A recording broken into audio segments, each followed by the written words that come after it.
আসসালামু আলাইকুম, কেমন আছেন সবাই? আশা করি আল্লাহর অশেষ রহমতে সবাই ভালো আছেন। আলহামদুলিল্লাহ, আমিও ভালো আছি। শানুস পাকের ঘরে সবাইকে আরও একবার ওয়েলকাম জানাচ্ছি নতুন আরও একটি রেসিপি দেখার জন্য। আজকে আমি একেবারে ভিন্ন রকম একটা নাস্তার রেসিপি আপনাদের সাথে শেয়ার করব। মাত্র 1 কাপ চিরা আর একটা ডিম দিয়ে তৈরি অসাধারণ মজা এবং সুপার ক্রিস্পি একটা নাস্তা আপনাদের সাথে আজকে শেয়ার করব। নাস্তাটা তৈরি করা একেবারেই সহজ, ঝটপট করে অল্প কিছু মশলায় হয়ে যায়। তবে এই নাস্তাটা একবার যদি বানিয়ে খান বারবার খেতে ইচ্ছে করবে। কাউকে খাওয়ালে কিন্তু বারবার রিকোয়েস্ট করবে। ছোট থেকে বড় সবাই খেতে পছন্দ করবে। তো চলুন আজকে এটা কীভাবে তৈরি করেছি দেখে নেওয়া যাক। আর আপনি আমার ভিডিওতে একটা লাইক করে চ্যানেলটি সাবস্ক্রাইব করে পাশেই থাকবেন আশা করছি।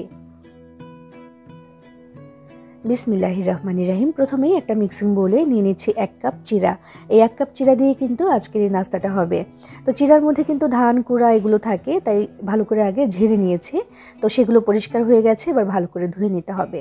তো আমি পানি দিয়ে বেশ কয়েকবার করে এটাকে ধুয়ে নেব, মানে একটু কচলে তারপর ধুয়ে নিতে হবে। যে পানিটা দেখুন কেমন ঘোলা ঘোলা হয়েছে, এটা পরিষ্কার হয়ে যাবে 3 থেকে 4 বার ধুয়ে নিলে। তো আমি এটাকে ধুয়ে তারপর নিয়ে আসছি। ধোয়ার পরে দেখুন আমি 1 ফোঁটা পানিও কিন্তু বেশি রাখিনি, শুধু ধুয়েছে। তো তাতেই কিন্তু হয়ে যাবে, চিরাগুলো ভালো করে ভিজে নরম হয়ে যাবে আর ফুলে দেখবেন অনেকটা হয়ে যাবে। চিরাটা ঢেকে আমি 6-7 মিনিটের জন্য রেখে দিচ্ছি। এটা আস্তে আস্তে ভিজতে থাকুক। আর এদিকে আমি পুর বানিয়ে নেব এখন। বিসমিল্লাহির রহমানির রহিম। চুলায় একটা ফ্রাই প্যানে আমি দিয়ে দিচ্ছি মাত্র 1 চা চামচ পরিমাণে সয়াবিন তেল। এরপর দিয়ে দিচ্ছি 1/3 কাপ পরিমাণে পেঁয়াজ কুচি, আর আধা কাপের একটু কম দিয়েছি আমি এখানে গাজর কুচি। গাজরটাকে কিন্তু হাতেই আমি কুচিয়ে নিয়েছি, যতটুকু সম্ভব হয়েছে চিকন করে। আর গ্রেটারে গ্রেট করে নিই, কারণ অনেক বেশি নরম হয়ে যাবে সেটা চাইছি না, তাই হাতেই করে নিয়েছি। এবার আমি 2 মিনিটের মতো একসাথে ভেজে নেব গাজর আর পেঁয়াজটাকে। আজকে যেহেতু নাস্তার পরিমাণ কম, তাই পুরের পরিমাণও কম। আর যে নাস্তাটা আমি বানাবো এটার মধ্যে অনেক বেশি পুরের প্রয়োজন হয় না, তাই অল্প করেই বানাবো। সবগুলো উপকরণ আমি অল্প করেই দেব। 2 মিনিটের মতো ভাজার পরে দেখুন অনেকটাই নরম হয়ে এসেছে। এবার এটাকে একটা পাশ করে দিচ্ছি, কারণ একটা ডিম আমি এখন এখানে ব্যবহার করব। আর ডিমটা অপশনাল, চাইলে দিতেও পারেন আবার নাও দিতে পারেন, দিলে কিন্তু অনেক বেশি ভালো লাগে খেতে। তো এগুলো এক সাইড করে দিয়ে মাত্র আধা চা চামচের মতো তেল আবার দিয়ে দিলাম। তেলের পরিমাণও খুব বেশি আমি দিচ্ছি না এখানে। তো এই তেলের মধ্যে আমি এখন ডিমটাকে ভেজে নেব। একটা ডিম ফাটিয়ে দিয়েছি, এটাকে এবার ভেঙে চুরে আমি একদম গুঁড়ো গুঁড়ো করে ফেলবো, মানে একেবারে স্ক্রাম্বল করে ভেজে নেব। তো ভাজা হয়ে গেলে এই যে পেঁয়াজ আর গাজর, এটার সাথে কিন্তু ডিমটাকে আমি এখন মিশিয়ে দিচ্ছি। আর এখানে দিচ্ছি কাঁচা মরিচ কুচি। আর মরিচের পরিমাণ দেখে ভয় পাবার কিচ্ছু নেই, তার কারণ এই মরিচটা কিন্তু খুব একটা ঝাল না। এই জন্য আমি 1 টেবিল চামচের মতো দিয়েছি, একটু কালার হবে সুন্দর সেজন্য। এমনিতে ঝাল না কিন্তু বেশি। আর এখানে 1 চা চামচের 3 ভাগের 1 ভাগ করে দিয়েছি লবণ, শুকনো মরিচের গুঁড়া, আর দিয়েছি এখানে আমি জিরার গুঁড়া, ধনিয়া গুঁড়া। এবার গুঁড়ো মশলাটা যেন আবার মানে গন্ধ না থাকে কাঁচা মশলার, সেজন্য মাত্র 2 টেবিল চামচ পরিমাণে আমি এখানে দিয়েছি পানি। এবার ভালো করে নেড়ে চেড়ে এটাকে ভাজা ভাজা করে নিলেই হবে। আর যে সবজিটুকু, যেই গাজরটা দিয়েছি ওটা সেদ্ধ হতে তেমন কিছুই না, ওটা এমনিতেই চিকন করে দিয়েছিলাম, এটা কিন্তু সেদ্ধ হয়েই গেছে। তো একদম ভাজা ভাজা করে আমি এটাকে নামিয়ে ঠান্ডা হতে দিচ্ছি। আর ওইদিকেও যে চিরা ভিজিয়ে রেখেছিলাম, মানে ধুয়ে রেখেছিলাম, ওটা কিন্তু একদম ফুলে দেখুন কতটা হয়ে গেছে আর একেবারে নরম হয়ে গেছে। এবার এটাকে ডোয়ের মতো কিন্তু মাখিয়ে নেওয়া যাবে। তো সেই জন্য এখানে দিচ্ছি আমি বেসন দিচ্ছি, চাইলে আটারও ব্যবহার করতে পারেন অথবা ময়দাও ব্যবহার করতে পারেন।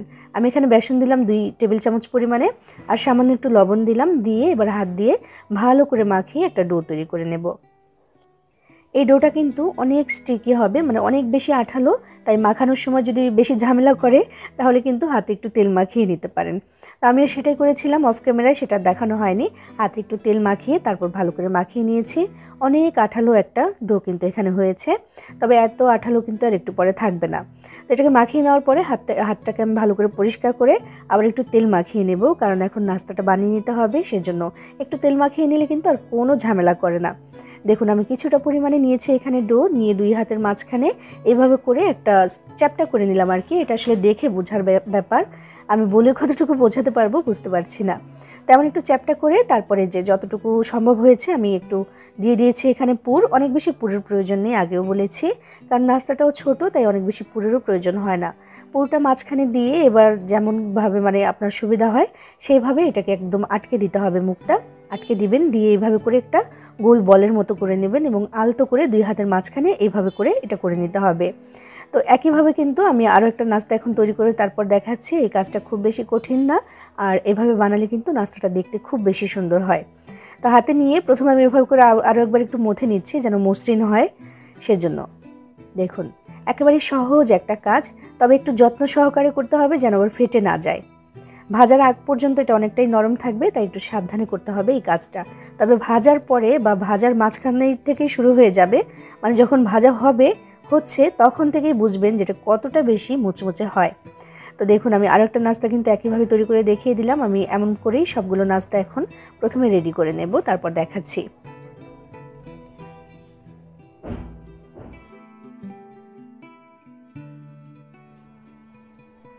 নাস্তাগুলো সব আমার রেডি করে নেওয়া হয়ে গেছে। এবার আমি একটা ব্যাটার তৈরি করব। সেজন্য একটা বাটিতে আমি নিয়েছি মাত্র 3 টেবিল চামচ পরিমাণে কর্নফ্লাওয়ার। এর মধ্যে আমি একই পরিমাপে পানি দিয়ে দিচ্ছি।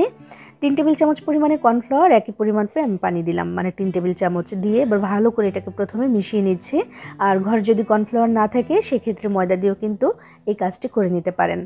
তো দেখুন একেবারে পাতলা হয়েছে, অনেক বেশি ঘন কিন্তু হবে না এটা।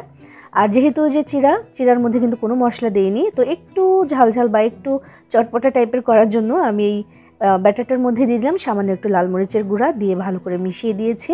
ব্যাস, এবার এটার মধ্যে চুবিয়ে চুবিয়ে কিন্তু নাস্তাটাকে আমি ভাজবো। আর এমনিতেই চিরার নাস্তা ভাজার পরে কিন্তু অনেক বেশি মুচমুচে হয়, আর এইভাবে একটু কোট করে নিলে বা একটু চুবিয়ে নিলে এটা কিন্তু আরও বেশি মুচমুচে হয়ে যায়। চুলায় পর্যাপ্ত পরিমাণে তেল বসিয়ে দিয়েছি গরম হওয়ার জন্য। বিসমিল্লাহির রহমানির রহিম। এবার আমি একটা একটা করে বল নেব, আর এই যে ব্যাটারটা এটার মধ্যে সুন্দর করে একটু চুবিয়ে তারপর আমি তেলের মধ্যে দিয়ে দেবো এক এক করে। তেলের পরিমাণটা যেমন দিয়েছি দেখতে পাচ্ছেন, নাস্তার বেশি অর্ধেকটাই কিন্তু ডুবে আছে। চাইলে ডুবো তেলেও ভাজতে পারেন, যাকে বলে ডিপ ফ্রাই, সেটা কিন্তু আরও ভালো হবে। তো আমি যেহেতু এই যে প্যানটা, এটার মধ্যে আরও বেশি তেল দিলে কিন্তু উপচে পড়ে যাবে, তো সেজন্য আর বেশি দেইনি। তো আমি নাস্তাগুলো এক এক করে সব এভাবে করে ব্যাটারের মধ্যে চুবিয়ে বা ডুবিয়ে দিয়ে দিচ্ছি নাস্তাটা ভাজার জন্য। আর চুলার আঁচটাকে কিন্তু মিডিয়ামে রেখে তারপর ভাজবো। তো দেখতে পাচ্ছেন আমি উল্টে পাল্টে দিচ্ছি, বেশ কয়েকবার করে উল্টে পাল্টে প্রায় 5 থেকে 6 মিনিট সময় নিয়ে কিন্তু এই কাজটি করতে হবে। চুলার আঁচটাকে বাড়িয়ে দিয়ে যদি ভাজি, দেখা যাবে উপর থেকে কালারটা ঠিকই চলে আসবে, তবে ভেতর থেকে সেই যে একটা মানে মুচমুচে ভাব, সেটা হবে না, মানে মন মতো হবে না জিনিসটা। তো সেই জন্যই কিন্তু চুলার আঁচটাকে মিডিয়ামে রেখে আমি ধীরে ধীরে ভাজবো, যেন উপর থেকে এবং ভেতর থেকে সমানভাবে মুচমুচে হয়। দেখতে পাচ্ছেন আমি কিন্তু ঘন ঘন নাড়াচাড়া করে দিচ্ছি, বারবার করে উল্টে পাল্টে দিচ্ছি। যেহেতু নাস্তাগুলো গোল, তাই সব দিক থেকে যেন সমানভাবে ভাজা হয় আর সেভাবে যেন কালারটা সুন্দর হয়, মানে সব দিক থেকে, সেই জন্য কিন্তু বারবার করে নাড়াচাড়া করে দিচ্ছি। এবার এগুলো আমি তেল থেকে ছেঁকে তুলে নেব। আর এই যে একটা নাস্তা বানিয়েছি, মজার ব্যাপার হচ্ছে যে ভেতরে কিন্তু একটুও তেল ঢোকে না, এজন্য অনেক বেশি ভালো লেগেছে আমার। এবার আমি সবগুলো নাস্তা তুলে নিয়েছি, আর এরই সাথে তৈরি করে নেওয়া হয়ে গেছে মাত্র 1 কাপ চিরা আর একটি ডিম দিয়ে তৈরি অসাধারণ মজার সুপার ডুপার ক্রিস্পি নাস্তা। এই নাস্তাটা যদি একবার বানিয়ে আপনি কাউকে খাওয়ান, বারবার খেতে চাইবে। তবে যতক্ষণ আপনি না বলবেন যে এটা চিরা দিয়ে বানিয়েছেন, কেউ বুঝতে পারবে না। বিশ্বাস করুন, কেউ বুঝতে পারবে না এটা এতটা মজা হয়েছে, আর এটার মধ্যে চিরা আছে সেটা বোঝাই যাচ্ছে না। এবার কিন্তু এটা বানিয়ে আপনি সবার মন খুশি করে দিতে পারেন। বানিয়ে খেয়ে দেখবেন, ভালো লাগবে ইনশাআল্লাহ। সবাই ভালো থাকবেন, সবার জন্য সবাই দোয়া করবেন। আল্লাহ হাফেজ।